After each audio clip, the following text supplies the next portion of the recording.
ఇప్పటికీ ఈ కుల వివక్షత ఎందుకంటే ఇంత హై టెక్నాలజీ వచ్చి ఇంత అప్డేట్ అవుతున్న ఈ జనరేషన్లో కూడా ఈ కుల వివక్షత ఉందా సార్? ఒకవేళ ఉంటే మీరు కూడా ఈ కుల వివక్షతకి గురైనారా? ఒక్కటండి, ఫస్ట్ ఆఫ్ ఆల్ కులం ఇంకా ఉందా అనే ప్రశ్న చూడండి. ఎక్కడ పోలేదండి, ఈ వివక్షత అంతటా ఉంది. ఎట్లా అంటారు, ఎవడి కులంలో వాడే పెళ్ళి ఎందుకు చేసుకుంటానండి? ఈ ఒక్కటి చాలు. నువ్వు నీ కులం తప్ప ఏ కులం పెళ్లి చేసుకోకూడదు అని ఎన్నడో 2000 సంవత్సరాల కానీ ఇప్పుడు లవ్ మ్యారేజెస్ అదర్ క్యాస్ట్ ఎంత పర్సెంటేజ్ అది మనం చూడాలి. ఎప్పుడేంటంటే జనరాలిటీ, పర్టికులారిటీ రెండు ఉంటాయి. జనరాలిటీ ఏంటని చూసి సమాజాన్ని అసెస్ చేయాలి. జనరాలిటీ ఏంటి?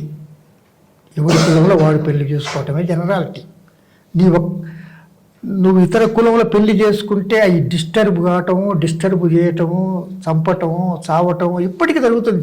ఒక మనిషి ఇంకొక మనిషిని ప్రేమించి పెళ్లి చేసుకుంటే చంపేస్తాను. ఏంటి ఇదే కులం? తర్వాత ఇప్పుడు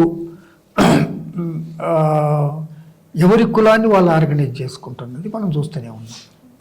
కాబట్టి కులం అనేది 5% పోయిందా, 4% పోయిందా, అది వేరే విషయం. కానీ కులం అనేది విస్తృతంగా ఉంది, అంతటా ఉంది. అది కన్సాలిడేట్ అవుతుంది, కొత్త పద్ధతుల కన్సాలిడేట్ రూపం మార్చుకుంటుంది. కాబట్టి కులం పోలేదు. ఎప్పుడు మేము అందుకోసం అప్పుడప్పుడు అంటుంటాం, మేము కులాంతర మతాంతర వివాహాల వేదిక అనేది పెట్టాము, 96లో పెట్టాము. దాని ఉద్దేశం ఏంటంటే ఒక్క నీ కులం తప్ప ఏ కులమైనా పెళ్లి చేసుకో, ఒక్క నీ కులం తప్ప. ఇప్పుడు మనకు పరీక్ష లోపల ABCD ఉంటాయి, 4 ఏదో ఒక టిక్కు పెట్టమంటాం కదా. నేనేమంటానంటే 2000 3000 కులాలు ఉన్నాయి అనుకోండి, 3000 టిక్కులు పెట్టడం, ఒక్క నీ తప్ప ఏదైనా పెట్టుకోమంటాను. కాబట్టి ఒక్క నీ కులం తప్ప ఏ కులమైనా వివాహం చేసుకుంటే ఒక 2 జనరేషన్స్ లోపలనే భారతదేశంలో కుల వ్యవస్థ అంతరించిపోద్దండి. అందుకోసమే కుల వ్యవస్థ అనేది భారతదేశం లోపల అన్నిటికంటే ప్రమాదకరంగా, అన్నిటిని సమాజాన్నంతా చీల్చేది. ఇవాళ వ్యక్తులు ఇద్దరు ఘర్షణ పడితే కులం లేని సమాజంలో ఆ ఘర్షణ ఇద్దరి మధ్యలోనే ఉంటుంది. కానీ కులం ఉన్న సమాజంలో ఇద్దరు వ్యక్తుల మధ్యలో ఘర్షణ 2 కులాల మధ్యలో ఘర్షణగా మారుద్ది. మీరు కావాలంటే చూడండి. ఇది ఈ కులానికి ఉన్న. తర్వాత ఈ చీలి ఉండటం అనేది ఎవరికి లాభం? ఆధిపత్యం ఇప్పటిదాకా ఆధిపత్యం చేసే వాళ్ళకి లాభం, చేయబడే వాళ్ళకి, అంచబడే వాళ్ళకి కాదు. కాబట్టి ఈ కుల వ్యవస్థని కాపాడుకుంటారు ఎవరు?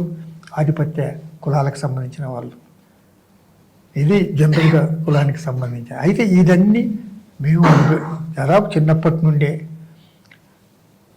అంటరానితనాన్ని నీళ్ళ కాడ, స్కూళ్ళ, తర్వాత మన ఎక్కడ లేదనేది ఏం లేదు. ఎన్నెందు వెతికినా అంతందే ఉంటుంది కులం. నువ్వు ఎక్కడికి పోతే అక్కడికి ఉంటుంది. అందుకోసం అంబేద్కర్ అంటాడు, ఈ భారతదేశం లోపల కులం ఏ మూలకు పోతే ఆ మూల మీకు అడ్డం వస్తుంది అని చెప్తాడు. ఇది కుల వ్యవస్థ. ఇది ప్రపంచంలో ఎక్కడ లేదు. ఒక భారతదేశం లోపల, లేదా భారతదేశాన్ని ఆనుకోనున్న నేపాలు, లేకపోతే సిలోను, ఇట్లా కొంత భారత ఉపఖండం లోపల ఉన్నది తప్ప ప్రపంచంలో ఎక్కడ లేదు. హిందూ మతంతో రిలేటెడ్. క్రిస్టియన్ మతంలో కులం ఉండదు, ముస్లిం మతంలో కులం ఉండదు, కానీ ఈ హిందూ మతంలోనే ఉన్నది.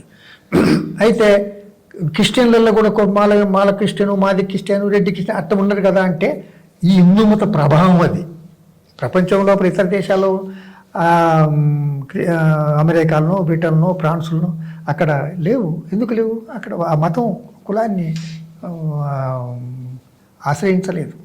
కాబట్టి ఈ ప్రస్తుత పరిస్థితుల లోపల కులం ఒక సమాజ పురోగతికి పెద్ద ఆటంకంగా ఉంది. దీనికి వ్యతిరేకంగా పెద్ద ఫైట్, కల్చరల్ రెవల్యూషన్ లాంటిది ఒకటి రావాల్సిన అవసరం ఉంటుంది. ఇప్పుడు మీరు చూడండి, యూరోప్లో 16వ శతాబ్దం ఆ సమయం రెనాజెన్స్ అని వచ్చింది. తర్వాత రిఫర్మేషన్స్ అని మతం లోపల సంస్కరణలు వచ్చినాయి, రిఫర్మేషన్స్. దాని తర్వాత ఇండస్ట్రియల్ రెవల్యూషన్స్ వచ్చినాయి. దాని తర్వాత ప్రపంచం, యూరోప్లో ప్రత్యేకించి పెద్ద డెవలప్మెంట్ వచ్చింది, నాగరికంగా డెవలప్ అయింది, ఉత్పత్తి రీత్యా డెవలప్ అయింది. ఇవాళ ప్రపంచం లోపల ప్రధానమైన శక్తులుగా ముందుకు వచ్చినాయి. కానీ మన దేశం లోపల ఈ కుల వ్యవస్థ ఏం చేసిందంటే సమాజాన్ని అంతా చీల్చి అభివృద్ధి కాకుండా చేసింది. కాబట్టి ఈ కుల వ్యవస్థకు వ్యతిరేకంగా ప్రత్యేకంగా పోరాటం చేయాల్సిన అవసరం ఉంటుంది.